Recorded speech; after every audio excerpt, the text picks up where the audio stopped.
बहुत वक्त से for a long time now हम लोग सबको बताया जा रहा है and we are trying to actually even tell ourselves कि ये जो है हमारी life, this is the new normal.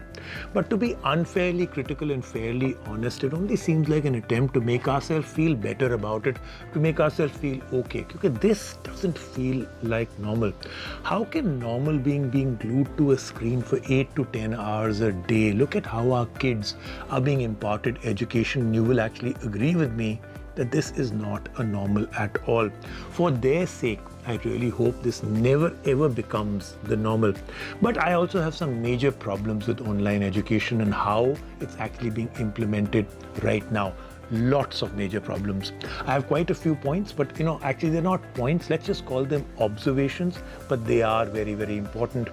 Not many people are thinking about these, not the educators, not the students, not the parents. And because no one is actually thinking about it, real education is suffering, and it's been going on now for nearly a year. That's a whole year of a student's life. And that is a big problem. I think I have the answers to most of the problems. Baki, of course, we'll sit and we'll discuss it in the comment section. I'm sure all of you also have something to say about this. Everybody feels very strongly about this. I'm doing this video as part of a series of a very important initiative, the Keep Learning, a Times of India initiative that is powered by Byju's. Now, let's get started. Number one, this is something we have to all remember. We forget about it. The internet isn't the same for everybody. Yes, there have been many improvements and speeds are a little bit better, but mainly only in urban towns and cities. We forget that the internet in non-urban areas is terrible. Students getting disconnected out of sessions. The feed that actually comes in lags so much that they don't understand what is going on. And imagine what happens when the teacher has this problem on their side. The entire classroom suffers. Well, not much one can do here till our internet infrastructure in this country catches up, and that's something that needs to be done now, because see the kind of suffering we've all gone through in this pandemic time. But what we can do is ensure that teachers have a good setup. That's where we should all start. I see so many teachers using their phones on 4G to do it. That's just lazy. You need a minimum standard for teachers in terms of internet connectivity, because they are the focal point. A teacher that is teaching with a horrible internet connection, major lag in video and audio, not being able to log in, cancelling classes, that is just not done. So let's start from the teachers and make sure that they've got the minimum standard of internet connectivity. Number two, the devices that actually connect to the internet are not the same either. Now look, this is an online class. Everyone that is joining in might not have a laptop to join in, but most people seem to think everybody's got a laptop. He or she may actually be using a small little phone, which means when the teacher shares her screen with notes written in very small writing, that kid is struggling to read on a very, very small screen. In fact, most of them can't. And that's just one problem. Apps may not offer all the features across platform. I mean, what it does on a phone, a tablet, or a laptop is different. Imagine then other problems. The microphone doesn't work on your kid's laptop. So your kid is just a silent spectator. They can't really participate. Then again, on the teacher's side, the teacher is using a phone with a very, very bad camera. That again is a horrible experience. Poor viewing angle, badly lit up space, horrible curtains behind. How will the child concentrate and focus? Solution: some amount of standardization of minimum hardware requirements. Now, of course, look, it's completely unfair to ask parents to buy new hardware for their children. I'm not even saying that. Some may not be able to afford it. Some may not want to do it. It's the teachers that need to be aware that different children use different devices with different features and very different screen sizes. They have to standardize the lessons so that it actually works for all. Plus, and this is very, very important, while I have done videos on how to look and sound better in online meetings, the absolute same thing can be done for online education also. I've even done videos on how to turn your smartphone into a better webcam than the one on your laptop. So take a look at that. All your suggestions as viewers of Tech Magnified, do write to me on the comment section and tell me what else could we do, because this is actually a huge problem. Let's move on now to point number 3. The learning curve to actually understand these classes are not like it's a WhatsApp call or a FaceTime call. It's not like कि phone उठाया, number घुमाया, किसी एक आदमी से बात करनी है, कर ली. Most institutions, schools and other places are using dedicated meeting apps. That's what is usually used. Teachers might want to share notes or share a multimedia presentation or video, and not everyone is up to par with all of this. Teachers need to know every feature, every setting very, very well. They need to be absolute experts in that app. Very few teachers are. There has to be proper training for them, detailed and deep training, so that they can use the full potential of the app, because there's so much in the app that teachers are not using. Then the students and parents. Some people find it very hard to even set up their account on these platforms, so they are very intimidated by it. Some find the sign up and login irritating. Again, there are big solutions out there. Some people who are very new to all these things might get lost in the user interface completely. And many and most don't know how to fix or troubleshoot problems if any of them arise.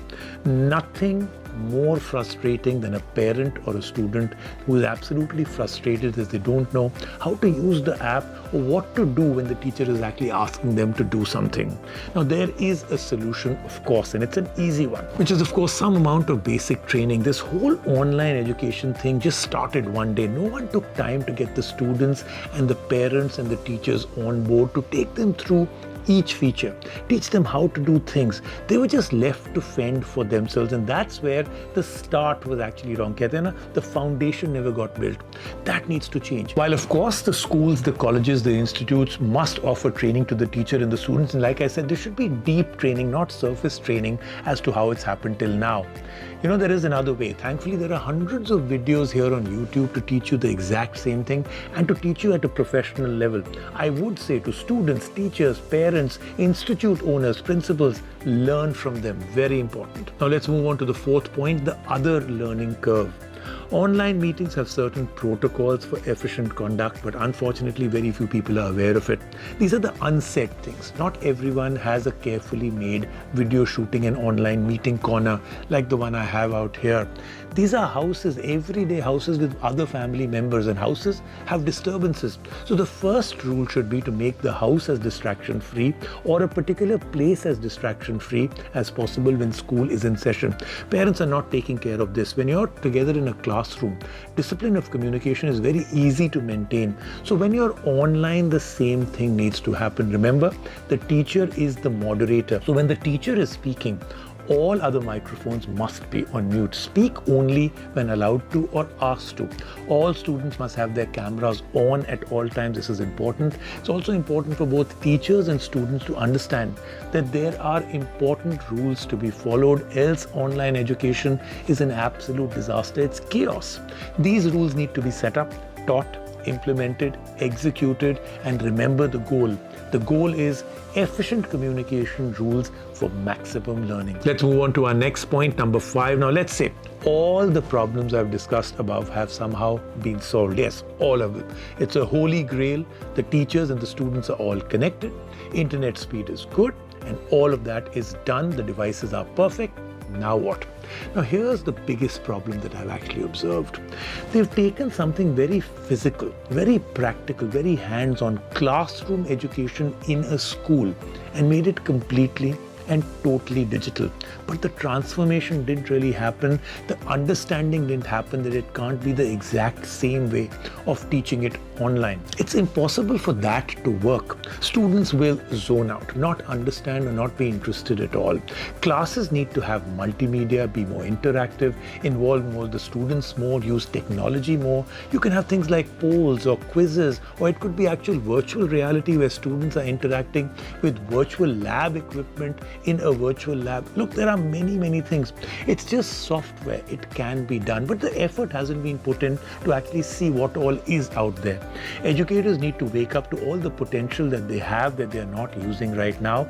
It can't be just a teacher reading from a book just like they were doing out there, or a blackboard being used just like they were doing in a classroom. That kills online education completely. Trust me, people, online education is very, very hard. It is a phenomenal alternative, a lifesaver in this pandemic. Can you imagine if we didn't have it right now? What would all the students be doing? But remember, as I said, it is an alternative. School is where a child learns social skills. School is where real friends are made. School is where lifelong memories are made. And we've taken our children away from that. Being home is hard for your children too. Very hard. Frankly, I think they've been impacted the most with this lockdown, pandemic, and all things happening at home. That's why it's very important that all of us look at online education very differently. Use it to its absolute best. Use all its potential. Use your imagination. Use the tools and perfect it. I would love to hear more suggestions from all of you in the comment section below. All you students, parents, teachers, principals, let's do it all together. We owe it to our children. And to access more such best practices and expert advice, log on to www.timeskeeplearning.com.